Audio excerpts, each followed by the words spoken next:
Okay, so starting with the motif panels, the first one is a star or stars. So, and like I said, with all these motifs, they can be illustrated in very colorful, dazzling, three-dimensional ways that really draw you in and make you, it kind of almost, the panel itself takes you, the panel of the card itself takes you into this place and draws you in. So there are ways, very aesthetic ways where you can illustrate this, but you can also use your imagination and, try to think of it in interesting ways, in aesthetic ways that you might want to imagine this. Okay, so that was the first one was star and stars. You can think of constellations. You can think of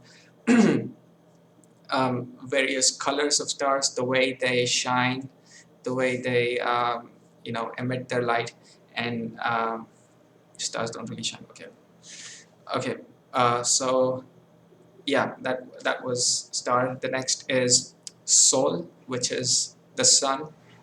Again, an interesting motif to think about in its symbolism, in the way and a lot of these motifs, these have symbolic meaning.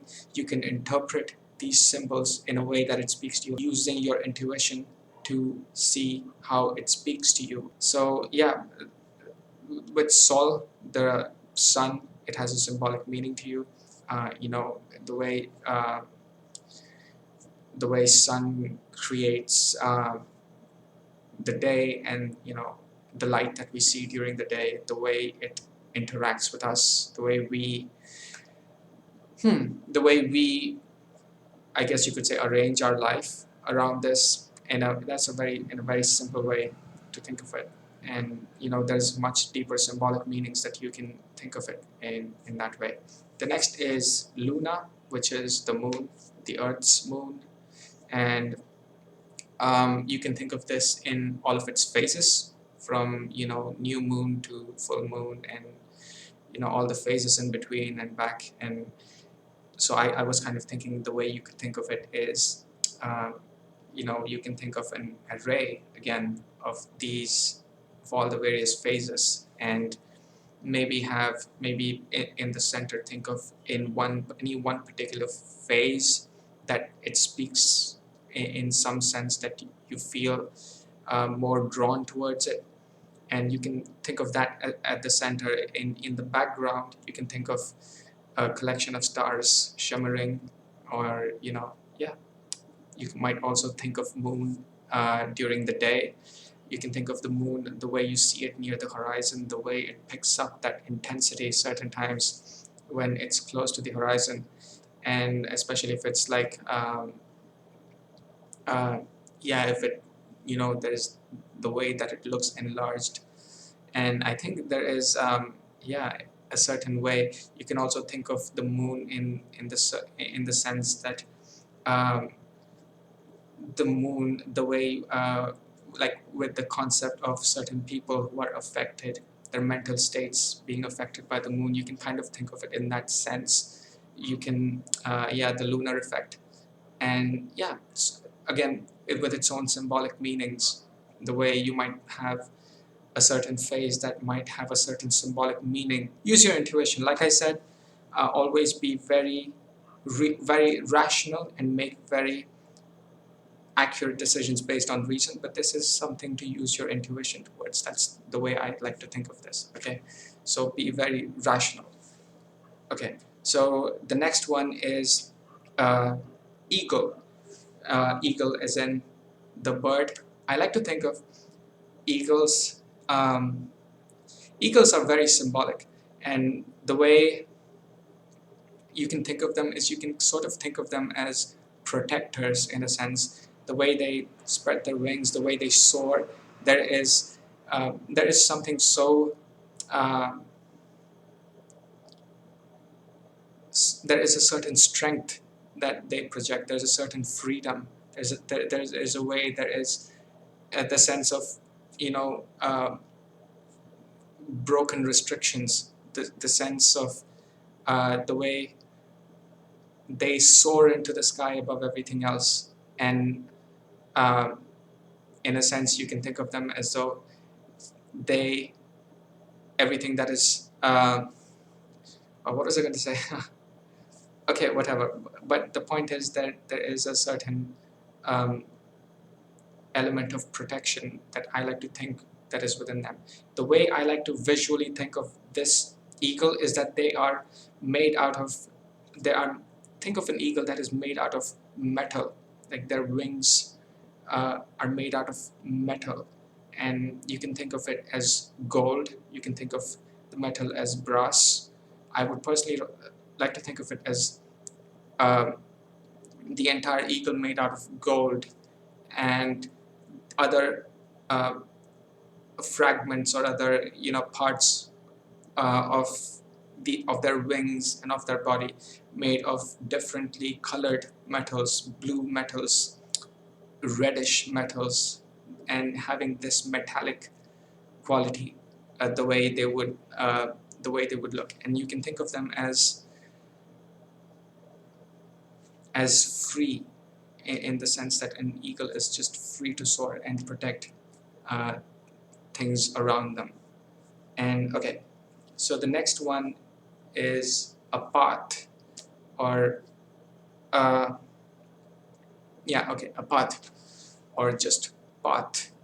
Now this is, you can think of this as just a symbol that this might, a path is that something that takes you somewhere.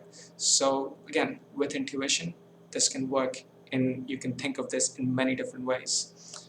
And based on, like I said, there are so many ways that you can think of this.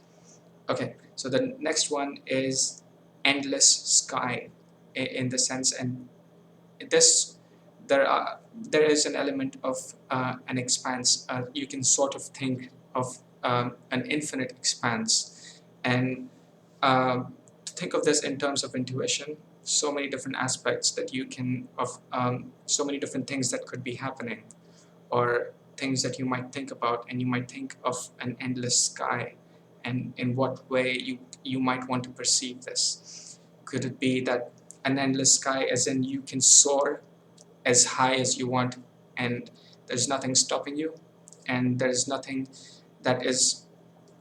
there's nothing that can limit you, and and it is an endless flight upwards.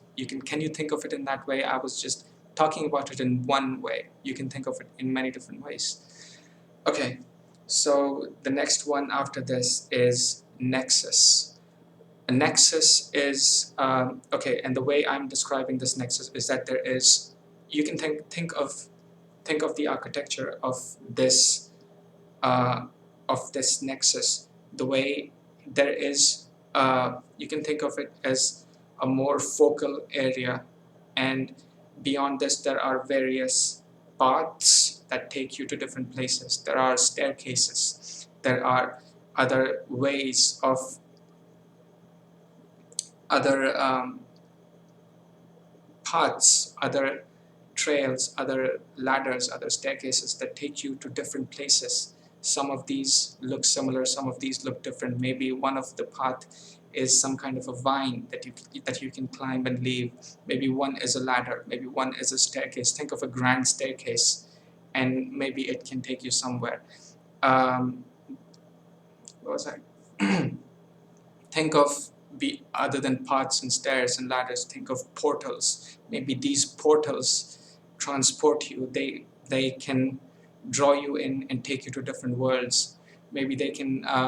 Maybe you can think of different types of possibilities. And so a nexus is, it's sort of a place. It's sort of it has offshoots, it has lots of possibilities, there are lots of things to be explored, so many different um, paths that you can take, that can take you to amazing places, that can show you things that are uh, that you would really love to be there and to see those things, and to be there maybe with someone, and have these possibilities open to you within this nexus, where you can choose where what do you want to go based on what sort of speaks to you. Where do you feel drawn? You see all these paths and portals and stairs and staircases and ladders and all these things, and you can choose which one of these places will take you where you want to be. So this is sort of an important one, because using your intuition and using um, certain ways in which you see things around you, this can take you there might be an endless ways where you can think about this and use your intuition, and yeah, uh, think of it in lots of possibilities. Okay, so the next one is crossroads. This is I don't know if this is necessarily there is a more, I think with previously the way we talked about discernment, I think a crossroads, you can think of using your discernment and getting to the right place. Can you think of it in that way? So a crossroads is, again, you can think of it in a way that um, what direction do you want, uh, yeah, what direction do you want to go, or what you can stop there, you can look around, you can see what do you want to do next. Okay, so that was crossroads.